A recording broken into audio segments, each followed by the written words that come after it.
Triangulation is when two people can't handle the emotional tension between them, so they bring in a third party to kind of absorb or deflect that tension. And this can happen in families, friendships, and relationship dynamics. So, in family dynamics, this can look like your mom being upset with your brother, and instead of talking to him, she vents to you about it. So now you're in the middle and you're kind of carrying that tension, right? But it doesn't necessarily belong to you. And so this sometimes may look like you're helping, but really you're just getting pulled into this dynamic that uh, kind of allows your mom to avoid your brother directly because she could just talk to you about it. And so it seems like, keeping peace. However, it's rooted in avoidance. And, avoiding something is never a good idea. It typically will find its way back around. It just may look differently.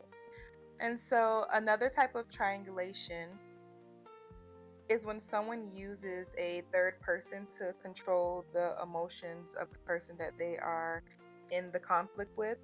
So, let's say you're in a relationship and your partner um, does something that you don't like, and then they say, well, my ex never acted like this or never did this, or everyone that I speak to says that you're overreacting with this.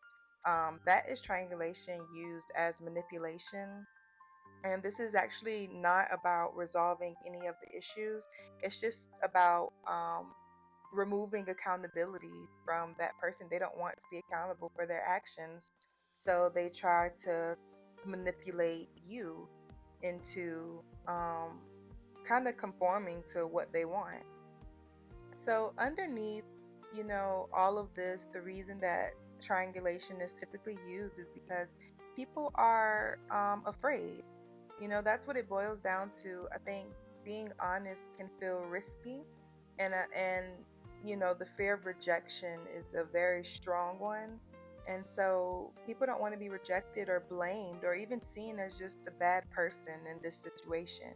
It's very uncomfortable to kind of manage these emotions in real time. So people sometimes they do feel the need to get this off of them directly, but at the end of the day, it doesn't actually help anything. And you may win in that moment, but the relationship will be kind of fractured from this type of behavior.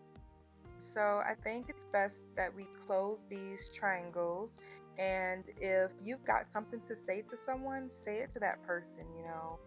And if someone is trying to pull you into being the messenger or the referee, the therapist, whatever it is, hold that boundary and step out of it.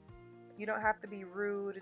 It's not about being mean, but you definitely do not have to play kind of this role within these relationship dynamics because it's not fair to you.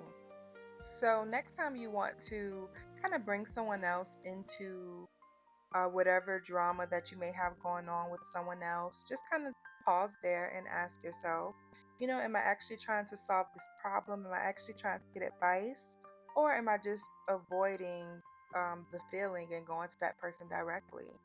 I think that's something very important that we need to start kind of asking ourselves when it comes to conflicts. And it's definitely not easy, but the moment of honesty is where growth actually starts.